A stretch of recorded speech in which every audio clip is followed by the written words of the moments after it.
Run it back, nation. What is good? It is your boy DJ Swood, running back Philly. No frauds, no fanboys, no intros. Algo gang, you know what to do.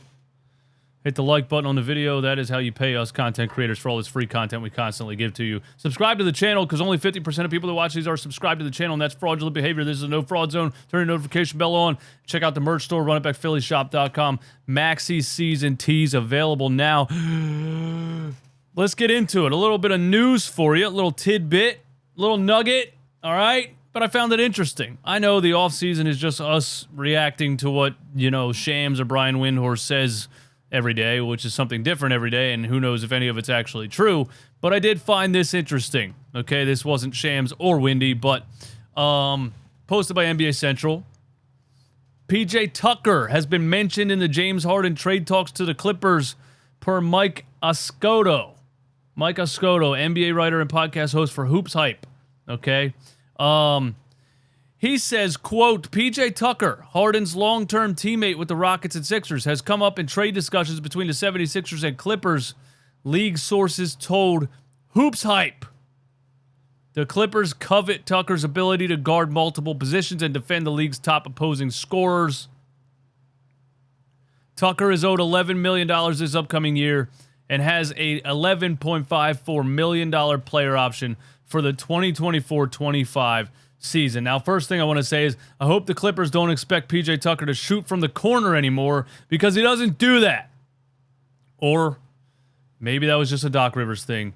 Maybe PJ Tucker still does shoot the three from the corner, but I started calling him pump fake PJ last year because for whatever reason he put on a Sixers jersey and started pump faking wide open threes from the corner. Second thing here, if Daryl Morey finds out a way to get out of the James Harden situation and moves the last 2 years of PJ Tucker's contract, because let's be serious, Harden taking less money so that Daryl could sign 37-year-old PJ Tucker to a 3-year, $33 million contract was horrendous. And I listed all the horrendous moves Daryl Morey has made since being here. And he's had a couple good ones. Drafting Tyrese Maxey's one of them. But if he could get out of the James Harden situation and undo the PJ Tucker decision, all may be forgiven. Not all. All right, the dream scenario for me, dream/best scenario, is you land somebody like Zach LaVine in the whole situation in a 3-4-5 team deal, whatever it is. But if he gets off of the PJ Tucker contract and he gets out of the Harden situation, I would call that a massive, massive dub for the Philadelphia 76ers and Daryl Morey. And hey, if you could figure out a way to get Tobias Harris' contract the hell out of here too, let's go ahead and do that. You know what I mean? If this is true, it seems like, and shout out to Sean Bernard on Twitter also, it seems like Daryl Morey is focused on clearing bad contracts and kind of, going forward with Tyrese Maxey and Joel Embiid and potentially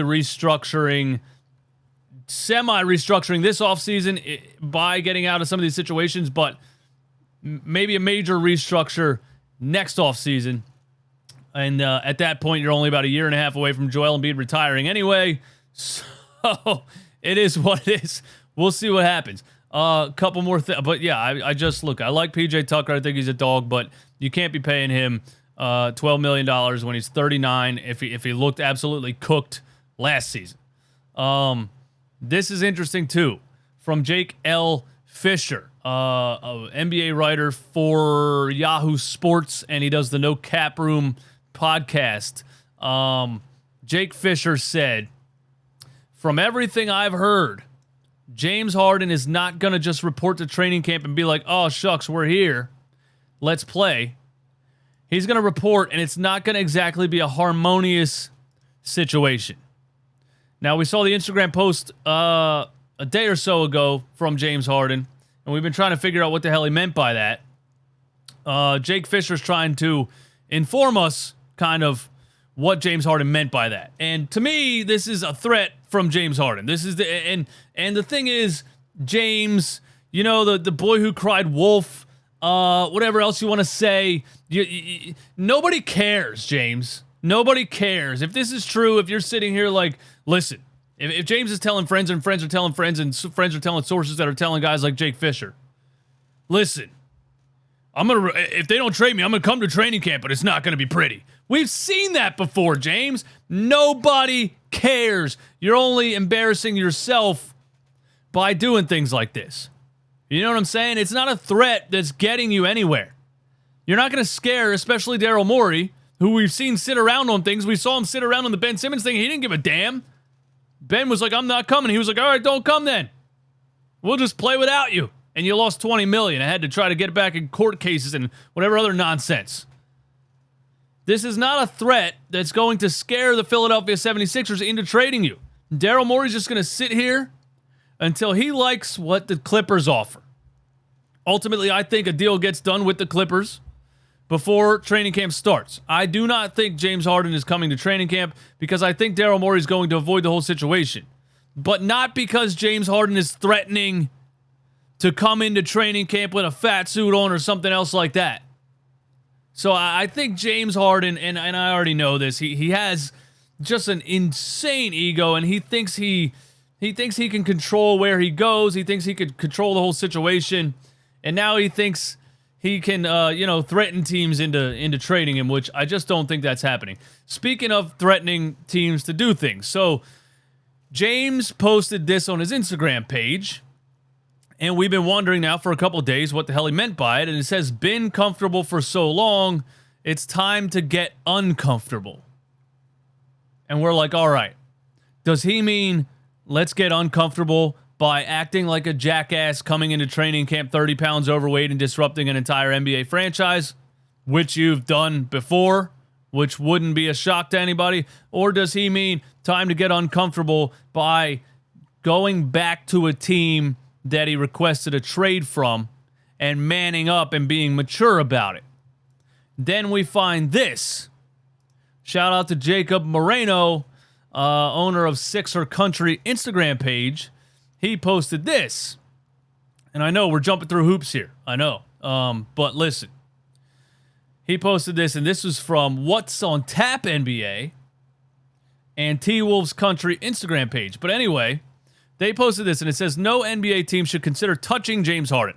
He's never comfortable. Nobody has demanded a trade this century more than him.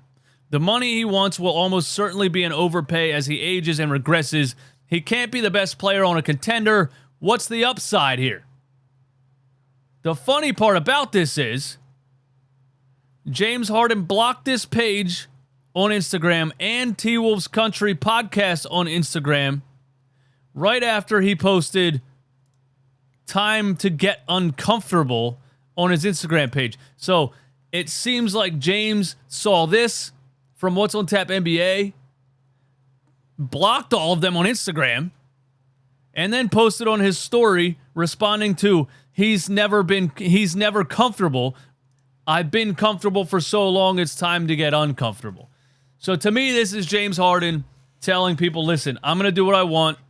Trade me where I want to be traded, or I'm coming into training camp and causing a scene. This is exactly what he's saying. But it's funny because we've seen you do it before, and nobody cares, James. You're not as important as you think you are. There it is. I just hope PJ Tucker gets moved in whatever happens, and I hope somehow, Tobias Harris gets thrown in there too. Maybe even throw in Furkan Korkmaz. Clear all the bad contracts while we're at it. And we'll move forward with Joel Embiid, Tyrese Maxey, and 6 centers. I don't know. That's all I got. Y'all have an amazing weekend, man. Hit the like button, subscribe to the channel, all that good stuff. You know what it is. Run it back, Philly. No frauds, no fanboys, no intros. I'm out.